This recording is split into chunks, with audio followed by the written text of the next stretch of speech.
Avec nous, le professeur Arnaud Fontanet. Professeur, bonjour. Bonjour. Merci d'être avec nous. Vous êtes le directeur de l'unité d'épidémiologie des maladies émergentes à l'Institut Pasteur. Vous travaillez sur ce coronavirus. Vous êtes concentré sur ce coronavirus. Alors, je voudrais commencer parce qu'on a besoin de dire la vérité, mais on dit la vérité. Parce que il y a tellement de fantasmes qui circulent, tellement de peurs qui circulent, tellement de théories du complot ou autres qui circulent, que vous avez besoin d'expliquer à tout le monde, à nos téléspectateurs, à nos auditeurs, ce qu'il en est. On doit vous croire. Pourquoi est-ce qu'on doit vous croire? Alors, ce qui est important de comprendre avec ce nouveau coronavirus, c'est que finalement, il est apparu il y a 2 mois. Et on accumule à une vitesse incroyable des connaissances sur un nouveau virus, dont on ne savait absolument rien il y a encore très peu de temps. Et en même temps, nos connaissances, elles évoluent vite. Et c'est vrai qu'on est un nombre d'experts importants. On est plus de 1000 dans le monde, certainement, à suivre avec la même attention l'évolution de ce virus, à essayer de comprendre comment il se transmet, à essayer de comprendre même quelles seraient ses vulnérabilités pour trouver des traitements, éventuellement un vaccin. Et pour nous, c'est important aussi de partager ce savoir avec le public que vous avez et d'autres, parce que on sait que les semaines qui vont venir vont être des semaines difficiles, puisque maintenant, vous l'avez vu, l'épidémie a pris un nouveau virage en s'installant de façon plus pérenne dans un certain nombre de pays et en essaimant dans d'autres, et qu'il va falloir apprendre à vivre avec. Donc il y a des choses à comprendre, et c'est vrai que là-dessus, il faut faire la part du vrai et du faux, et j'espère qu'on arrivera à éclairer vos auditeurs. Ça veut dire, professeur Fontanet, que nous n'en sommes qu'au début, et que pour l'instant, l'épidémie n'est pas entrée en France. C'est ce que dit, nous ne sommes pas en situation épidémique, c'est ce que dit le ministre de la Santé. Vous êtes d'accord avec lui? Je suis d'accord avec lui. Alors il faut voir qu'il y a eu finalement 3 phases. On a eu une première phase en Chine, où l'épidémie était concentrée à Wuhan et la province de Hubei, très intense, très active, et relativement peu de sorties hors de la Chine. Il y a eu une deuxième phase qui a démarré, je dirais 1 mois plus tard. On a commencé à avoir des cas dans des pays. Ça a commencé avec la Thaïlande, puis le Japon, puis la Corée du Sud, Singapour, etc. Ça a été une phase relativement stationnaire. Rappelez-vous, en France, on a eu d'abord une vague de 6 cas qui nous arrivait de Chine, et puis ça s'est stabilisé. Puis il y a eu l'épisode des contamines, où là on a vu arriver 5 cas supplémentaires, puis un 6e. Mais là encore, la réponse a été immédiate. Et ça s'est stabilisé. Et depuis une semaine, avec l'arrivée d'un nouveau foyer en Italie, on voit démarrer maintenant des infections dans beaucoup de pays. Ça a beaucoup essaimé depuis. Et la France se retrouve depuis 48 heures avec 6 nouveaux cas et une nouvelle situation critique. Et là, je pense qu'on a passé un palier. Alors justement, on a passé un palier. Ça veut dire quoi? Ça veut dire qu'on n'est pas au bout de nos peines, si je puis dire. Ça veut dire qu'il faut que la population française se prépare. Se prépare à quoi, professeur? Alors, dans l'immédiat, déjà, on a des cas en investigation. On va voir l'étendue des contaminations qui ont pu y avoir. Oui. J'espère qu'on sera dans une situation où on va pouvoir contenir ces foyers débutants, comme ça a été le cas jusqu'à présent. On ne peut pas encore le dire car tout dépend de ce qu'on va trouver dans les jours qui viennent. Mais ce qui est certain, c'est qu'avec maintenant des foyers importants qui sont en train de se développer partout dans le monde, il y a aussi une épidémie très importante en Iran qui essaime aujourd'hui vers le Moyen-Orient, vers l'Asie centrale, eh bien ce type de situation va se répéter de plus en plus souvent. Et donc on va être amené à devoir finalement travailler sur plusieurs fronts simultanément. C'est vrai que c'est plus difficile pour les services sanitaires qui sont en charge. Ça veut dire que dans les jours et les semaines qui viennent, nous allons devoir changer nos habitudes. Peut-être annuler certaines manifestations publiques de masse. Peut-être, je ne sais pas, changer nos habitudes. Je pense qu'il va falloir changer nos habitudes parce qu'on va se retrouver avec des foyers de plus en plus importants. Alors, sur la France, j'espère que nous, pour l'instant, la stratégie, c'est vraiment ce qu'on appelle l'endiguement. Détection la plus rapide possible et autour des cas, fermer et essayer d'empêcher une propagation secondaire. Ça a marché jusqu'à présent, mais la situation a changé parce que la détection de ces premiers cas va être plus tardive, parce que ce qui nous avait beaucoup aidé jusqu'à présent, c'était un historique récent d'un voyage en Chine chez les personnes qui présentaient des symptômes, et cette notion disparaît maintenant que le virus peut nous arriver de beaucoup plus d'endroits. Alors, nous allons justement parler de la manière dont le virus infecte de plus en plus de populations. Comment comment circule-t-il? Nous allons en reparler. Mais je voudrais revenir sur les deux cas, et notamment le dernier, le plus important, le plus dramatique, celui de cet enseignant d'un collège de Crépy-en-Valois, dans l'Oise, 60 ans, qui est mort dans la nuit de mardi à mercredi à l'hôpital de la Pitié-Salpêtrière à Paris. Il n'a jamais voyagé dans une zone à risque. Un autre homme, hospitalisé actuellement à Amiens, de 55 ans, qui est dans une situation grave, lui non plus, n'a jamais voyagé dans une zone à risque. Comment expliquer que ces deux hommes aient pu être infectés par ce virus ? C'est là toute la difficulté qu'on va avoir maintenant, c'est qu'on n'a plus finalement cette historique, ce que je disais, d'un voyage récent en Chine qui était une indication très forte pour pousser les démarches diagnostiques. Et là, je comprends qu'un de ces patients est arrivé dans un hôpital, mais comme il n'avait aucune raison d'avoir été infecté par ce nouveau coronavirus, puisqu'il n'avait pas voyagé dans une zone à risque, puisqu'il n'avait pas été en contact avec un patient infecté connu, eh bien, le diagnostic a tardé et de fait, la difficulté aujourd'hui, c'est de remonter tous les contacts qu'il a pu avoir par le biais de sa famille. Il a forcément eu un contact à un moment donné ou un autre avec quelqu'un qui venait d'une zone à risque, forcément. D'une zone à risque ou alors qui a été infecté par quelqu'un d'une zone à risque. C'est toute cette chaîne de transmission qu'il faut remonter. Mais ça veut dire que dans l'Oise, il y aurait peut-être un foyer infectieux ? Alors il y a quelque part, dans l'Oise ou ailleurs, je ne sais pas s'il a voyagé à Paris. Il y a quelque part un foyer infectieux. Il y a quelque en tout cas, une personne, et toute la difficulté des jours à venir, c'est de remonter cette chaîne et de voir l'étendue. Il se peut, et c'est encore possible aujourd'hui, que ce soit extrêmement limité et que les mesures prises vont permettre de mettre en isolement des contacts possibles. Il se peut aussi que déjà le foyer soit plus important et à ce moment-là, plus difficile à contenir. Voilà pour l'instant ce qu'on peut dire et l'enquête commence. Oui, et vous êtes prudent, vous nous dites ce que vous savez. Exactement. Professeur Fontanet. Le coronavirus entraîne quoi ? Une pneumonie virale, c'est cela la maladie ? Alors la maladie, elle entraîne une pneumonie virale qui peut se manifester de façon plus ou moins sévère. Oui. Il y a 20% des patients qui vont faire une pneumonie sévère qui justifie une hospitalisation. Malheureusement, parmi eux, certains vont faire une insuffisance respiratoire aiguë, devront être passés en réanimation. Au total, on pense aujourd'hui que sur les gens qui ont des formes cliniques, 1% d'entre eux vont décéder. Et on sait que parmi les personnes décédées, 80% d'entre eux ont plus de 60 ans et souvent des comorbidités, hypertension, diabète. Ça veut dire aussi que 80% des gens font des formes bénignes qui les amènent pour la plupart à consulter. Mais ce qu'on a appris récemment, il faut comprendre que nos connaissances, elles évoluent rapidement puisque c'est un nouveau virus qui vient d'arriver, c'est que des gens pouvaient faire des formes mineures qui seraient éventuellement contagieux, voire certaines personnes peut-être rester totalement asymptomatiques. Est-ce que ces personnes sont contagieuses ? Asymptomatique, ça veut dire pas de fièvre, pas de toux, rien, aucun symptôme. Aucun symptôme. Donc, mais porteur du virus. Porteur du virus, qu'on ne sait pas encore, c'est jusqu'à quel point ces gens pourraient être contagieux. Il y a eu des cas isolés rapportés de contagion par de personnes asymptomatiques, mais ça reste l'exception.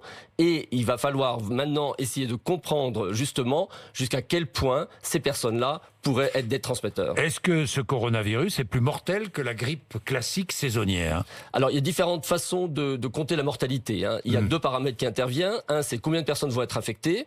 Et parmi ces personnes infectées, quelle proportion va décéder ? Alors si je prends la dernière partie, parmi les gens qui sont infectés, quelle proportion décède ? Pour rendre les choses simples, je dirais sur ce nouveau coronavirus, on va finir avec à peu près 1%, ce que je disais.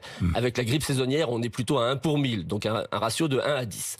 Maintenant, la grippe saisonnière, elle est plus contagieuse, donc on a plus de personnes infectées, et à la fin, le bilan en termes de nombre absolu de morts sera vraisemblablement plus important pour la grippe saisonnière. Est-ce que ce virus est plus ou moins virulent que les précédentes épidémies liées à un coronavirus ? Alors si maintenant on prend l'exemple du SRAS, le SRAS, lui, 10% des personnes infectées avec le coronavirus du SRAS décédaient, avec le même profil, les personnes plutôt âgées, avec des comorbidités. Sur le MERS, qui est un autre coronavirus qui circule dans les pays du Golfe depuis 2012, la mortalité est même plus élevée, elle est estimée à 30%. Donc celui-là, par rapport à ces deux autres coronavirus, est moins sévère. Maintenant, il y a des coronavirus dont on parle moins, mais auxquels on est tous très habitués, qui sont des coronavirus qu'on appelle saisonniers, responsables du rhume, et eux, comme vous le comprenez, donnent des manifestations tout à fait bénignes. Évidemment, je vais revenir sur la grippe classique, le parallèle à faire, et peut-être aussi sur la grippe espagnole. Je vais y revenir, mais c'est une maladie bénigne, grave ou critique. J'ai vu des chiffres. 81% des cas, la maladie est bénigne. Le coronavirus. Sur ce nouveau coronavirus, Sur ce nouveau coronavirus. 14% grave. Et j'ai vu 5% des cas critiques. C'est ça? C'est ça? Ça pourrait rentrer à peu près dans oui, j'adhère à ces Quelles sont les personnes les plus à risque? Alors, les personnes les plus vulnérables, une fois infectées, oui. ça va être effectivement les personnes âgées qui, alors disons, plus de 70, 75, avec comorbidité, hypertension, diabète, elles sont définitivement les plus vulnérables. Ce qui est quand même, avec ce nouveau coronavirus, évidemment, une source d'inquiétude, c'est que quand on dit que 80% des personnes décédées ont plus de 60 ans, ça veut dire qu'en miroir, 20% ont moins de 60 ans. Ça, c'est plus que ce qu'on voit avec la grippe saisonnière. Des personnes de moins de 60 ans qui décèdent, évidemment, émotionnellement, c'est quelque chose de très fort. Et c'est là où, pour nous, se portera vraiment la difficulté dans la prise en charge de ces personnes jeunes qui, malheureusement, ont une évolution défavorable, qu'on verra plus souvent que ce qu'on peut voir avec une personne infectée par la grippe. J'ai plein de questions qui me viennent à l'esprit, professeur Fontanet. Faisons le parallèle avec la grippe classique que nous connaissons, la grippe saisonnière. Elle est en train de disparaître, là. Est-ce que ça veut dire que le coronavirus va disparaître aussi dans les semaines qui viennent, avec un changement de température, par exemple? Donc, les épidémies de grippe, on les voit chaque année. On sait d'expérience qu'une épidémie de grippe va prendre 2 à 3 mois pour traverser la France. Elle débute à un endroit, elle s'étend, elle part en nappe. Il y a un moment où on atteint ce qu'on appelle le pic épidémique, toute la France est en rouge, et puis après il y a une décrue, et tout ça c'est une dynamique classique d'une épidémie. Pour la grippe, on sait qu'elle s'étale sur 3 mois, et ça c'est des grippes saisonnières. L'important, c'est que là on est arrivé maintenant, en tout cas en Île-de-France, au-delà du pic épidémique, on sait qu'on en a à peu près pour 1 mois, et c'est très important d'arriver à contenir le nouveau coronavirus dans le mois qui vient. Pourquoi? Parce que le diagnostic sera plus facile. Aujourd'hui, si quelqu'un arrive, on ne sait pas si c'est la grippe ou le nouveau coronavirus. Quand la grippe sera partie, au moins le diagnostic sera plus facile à porter. Deuxième chose, aujourd'hui des lits de réanimation sont occupés par des patients avec grippe. Si on arrive à gagner 1 mois, on libère ces lits qui pourraient devenir importants pour le coronavirus. Vous dire combien de temps va durer l'épidémie de coronavirus, j'en suis bien incapable. Personne ne le sait. Personne ne le sait. Personne ne le sait. La grippe espagnole, début du siècle dernier, qui a tué, on dit, jusqu'à 50 millions de morts, et qui a tué beaucoup de personnes trentenaires. Énormément. Est-ce qu'il y a une comparaison à faire? Non, je pense qu'on n'a pas de comparaison avec la grippe espagnole. D'abord, la grippe espagnole, c'était une nouvelle pandémie grippale. On sait qu'un tiers de la population mondiale va être infectée quand vous avez une pandémie grippale, parce que le virus de la grippe est non seulement extrêmement contagieux, mais se répand extrêmement vite. Plus vite, par exemple, que ce nouveau coronavirus. On était il y a 100 ans. Les moyens donc de traitement n'étaient pas du tout les mêmes qu'aujourd'hui. Vous savez que dans la grippe espagnole, on mourait d'une surinfection pulmonaire. Aujourd'hui, on a des antibiotiques. Quand je dis surinfection pulmonaire, par des bactéries. Aujourd'hui, on a des antibiotiques qui sont efficaces. Et vous imaginez qu'à la fin de la Grande Guerre, les organismes étaient affaiblis. On n'était pas dans la même situation qu'aujourd'hui. Des questions sur la circulation du virus. Comment circule-t-il, ce virus? Alors, la transmission de ce virus, elle reste ce qu'on pense. D'abord, une transmission par voie respiratoire. D'abord, par la transmission de gouttelettes qui vont jusqu'à 1 mètre, 1 mètre 50. Je vous disais en débutant qu'il faudra que vous agrandissiez un peu votre table pour les semaines à venir. Donc c'est vraiment les postillons qui vont être chargés et qui vont infecter. Ce qu'il faut savoir, c'est que les postillons, ils peuvent aussi rester sur des surfaces qu'on appelle inertes, une table, une poignée de porte, un bouton d'ascenseur. Et c'est là où l'hygiène des mains devient extrêmement importante, parce qu'on sait pour les infections respiratoires que effectivement, quand vous touchez une surface qui a été contaminée, vous en mettez sur vos mains. Si vous touchez votre bouche ou votre nez après, ce qu'il faudra aussi apprendre à éviter, eh bien, vous vous mettez en danger. Donc voilà, c'est des choses, quand je dis vous mettez en danger, le terme est un peu fort, mais c'est simplement pour dire que l'hygiène des mains est extrêmement importante. Professeur, je reçois une marchandise d'Italie, de Lombardie par exemple, ou une marchandise de Chine.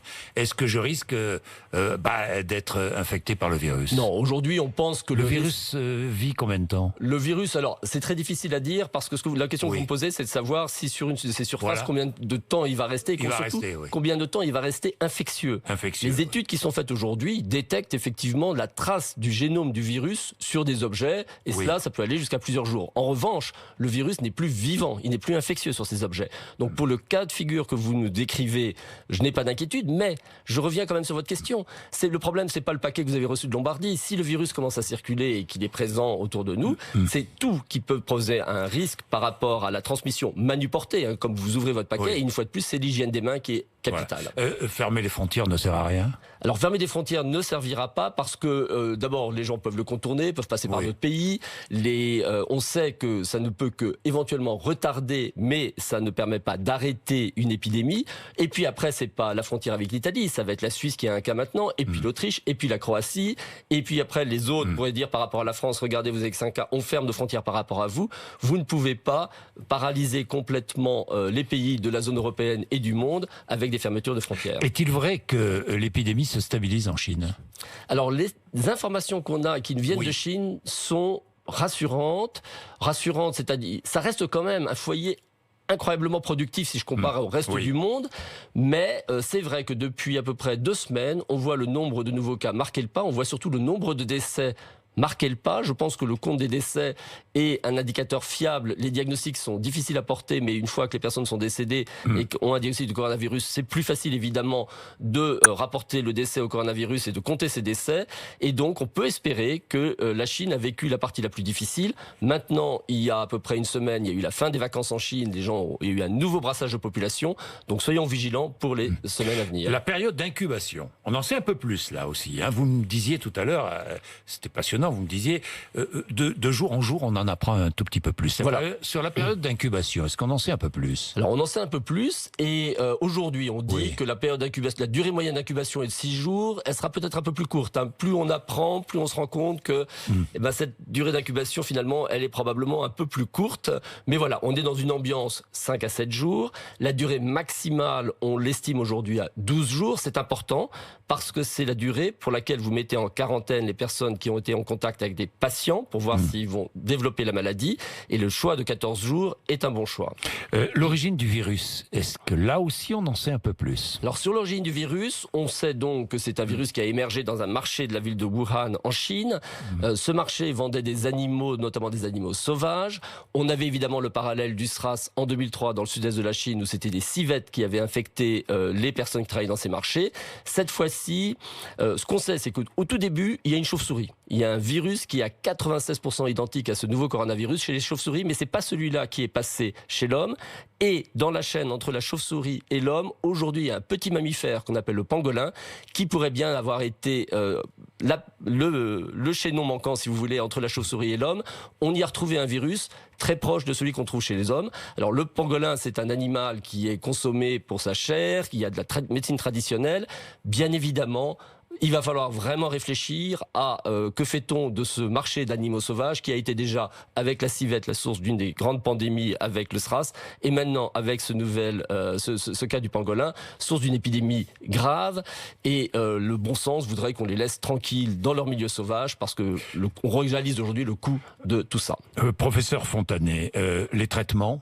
Alors sur les traitements, pour l'instant on est dans une stratégie de dire si un traitement qu'on connaît pouvait marcher sur ce coronavirus, ce serait fantastique parce que ça veut dire qu'on a déjà produit ce traitement, on connaît ses contre-indications, on connaît ses effets indésirables, sa posologie. Donc c'est la stratégie qui est suivie aujourd'hui. On essaye un traitement du VIH pour voir s'il marche. SIDA, un VIH-SIDA. On essaie un traitement du VIH. Il y a un essai qui est déjà en essai en Chine. Il y a aussi un traitement qui va être utilisé pour Ebola qui est essayé. Il y a l'interféron qu'on verra tout le temps qui est également essayé. Et puis on a beaucoup parlé ces jours-ci de la chloroquine. Alors, la chloroquine, c'est un traitement. C'est un médicament, la chloroquine, contre le paludisme. Qu'on a connu à une période. C'est le Livaquine, en fait. Voilà, qu'on a utilisé à une période pour la prévention du paludisme. Mais il y a trop de résistance maintenant des souches de paludisme. Il y a des effets secondaires aussi. Il y en a, si vous prenez à dose thérapeutique, c'est pas très agréable, mais c'est pas, ça reste tout à fait acceptable, notamment par rapport au risque que présente ce coronavirus. Alors la chloroquine, dans le tube à essai, elle semble avoir un effet, mais maintenant, ça a déjà été dans le cas dans le passé. C'est pas quelque chose de nouveau. Sur ce qui est très important, c'est de savoir dans des essais cliniques si elle va marcher. Alors il y a eu une publication qui a fait du bruit il y a 48 heures, qui nous dit que ça aurait un effet sur une centaine de patients traités sur 10 sites. Pour l'instant, les informations, quand vous remontez à la source sur cette publication, sont extrêmement peu détaillé. On vous dit ça diminue la mortalité, raccourcit la durée de la présence du virus dans les sécrétions respiratoires, etc. Mais il n'y a pas de chiffres, il n'y a pas de tests statistiques. Je resterai très prudent tant qu'on n'a pas des éléments supplémentaires. traitement, vaccin. Alors vaccin, le vaccin, là, les chercheurs du monde entier travaillent, hein, tous les laboratoires. D'ailleurs, au passage, je ne comprends pas très bien pourquoi Sanofi Pasteur travaille avec l'État américain. Mais enfin, ça, c'est... Non, vous non plus vous, pour ça moi, en tout cas, Oui. d'où qu'il vienne ce vaccin, s'il est là, Oui. ce sera une très bonne nouvelle pour Oui. nous tous. Bon. Mais le vaccin, c'est quelque chose qui va prendre du temps. La conception d'un vaccin, c'est 3 mois minimum. Oui. Vous passez sur l'essai chez l'animal, vous allez en avoir pour encore 2 à 3 mois. Puis l'essai chez l'homme pour voir si votre vaccin est bien toléré, pour voir s'il stimule une réponse immunitaire.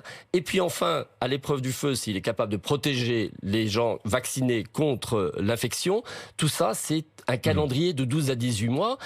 J'espère que ça marchera, parce que si le virus est toujours là, ce sera une arme formidable. Mais rappelons-nous, pour le coronavirus du MERS, qui est là depuis 6 ans, on cherche un vaccin et on n'a toujours pas réussi. Et on n'a toujours pas réussi. Professeur Fontanet, si je vous résume bien, pour endiguer, il faut prendre des précautions. Alors pour endiguer, il faut prendre des précautions. La première chose c'est pour la première tout le chose. monde, Oui. simple à Oui. faire, Oui. c'est on se lave les mains très régulièrement. Le savon, ça marche très bien. Si vous avez des solutions hydroalcooliques, c'est mieux, mais le savon, ça marche très bien. 2, vous toussez dans votre manche. 3, mouchoir à usage unique, c'est quand même beaucoup mieux. Bientôt, on apprendra à se saluer sans se serrer les mains. Hein, si le virus vraiment se répand parmi nous, ce qui est une fois de plus une hypothèse plausible, mais on n'y est pas encore. Hein, on n'y est pas encore. Mais on apprendra à saluer. Vous ferez votre table un peu plus longue, et puis se posera des questions sur tout ce qu'on appelle dans notre jargon la distanciation sociale, c'est-à-dire comment éviter les contacts entre les personnes. Alors ça peut commencer par rapport au travail à y a-t-il des possibilités de télétravail. Il y aura ensuite tout ce qui est les rassemblements qui va être quelque chose d'extrêmement difficile à gérer parce qu'on a tous évidemment planifié dans les 6 mois qui viennent des rassemblements pour des raisons professionnelles, festives, tout ce que vous voudrez. Et là, au cas par cas, il faudra examiner et se dire est-ce que c'est absolument indispensable? Est-ce que ça peut être reporté? D'où viennent les personnes? Sont-ils potentiellement venus d'une zone à risque, etc., etc. Et décider si on maintient ou non ces événements. Et ça va être des décisions complexes. Eh bien, merci, professeur Fontanet, d'être venu nous voir, nous aider à comprendre et nous aider à rester calme. Il faut rester calme. Il faut rester calme. Pas de panique. Et prendre conscience de tout ça, parce que la participation des populations va être essentielle pour une bonne gestion de cette crise. Arnaud Fontanet, merci. Vous êtes sur RMC BFM TV, il est 8h55.